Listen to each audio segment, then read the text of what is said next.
Comilla city কর্পোরেশনের ভাগাড়ের ময়লা ছড়িয়ে পড়েছে আশেপাশের এলাকায়। এতে ভোগান্তিতে ৭ গ্রামের মানুষ। দুর্গন্ধের কারণে কষ্টকর হয়ে উঠেছে চলাফেরা। শ্বাসকষ্ট ও চর্মরোগ সহ বিভিন্ন রোগে আক্রান্ত হচ্ছে মানুষ।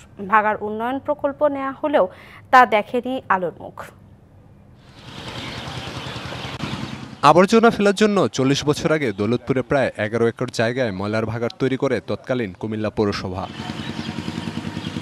কুমিল্লা সিটি কর্পোরেশনে উন্নীত হলেও ভাগাড়ের উন্নয়ন হয়নি। বিগত সরকারের আমলে ২টি প্রকল্প নেওয়া হলেও তা দেখেনি আলোর মুখ। মাঠের অলরাউন্ডার আমি, আর ঘরের অলরাউন্ডার টাইলক্স।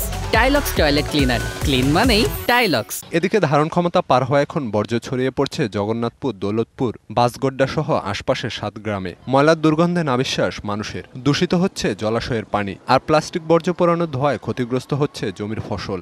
রাত রইলে আর বেশি দুর্গন্ধ ছড়া।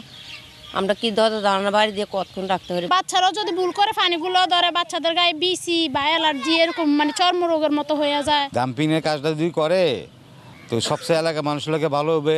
বর্জ্য পোড়ানোর ধোঁয়া আবর্জনার কারণে শ্বাসকষ্ট ও চর্মসহ নানা জটিল রোগ হতে পারে বলছেন স্বাস্থ্য বিশেষজ্ঞরা। বর্জ্যগুলো যে অবস্থার সৃষ্টি করে, এটা সামগ্রিকভাবে আমাদের পরিবেশটাকে ধ্বংস করে। আর ওই গ্রামের আশেপাশের গ্রামগুলোতে কোনো মানুষ সহজে যেতে চায় না। ২টি উন্নয়ন প্রকল্প সচলে ঊর্ধ্বতন কর্তৃপক্ষের সাথে আলোচনা হচ্ছে বলে জানিয়েছে সিটি কর্পোরেশন।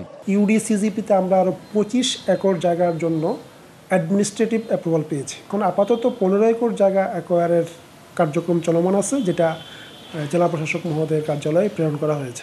দ্রুত এ সমস্যার সমাধান হবে এমন প্রত্যাশা স্থানীয়দের। DBC news desk.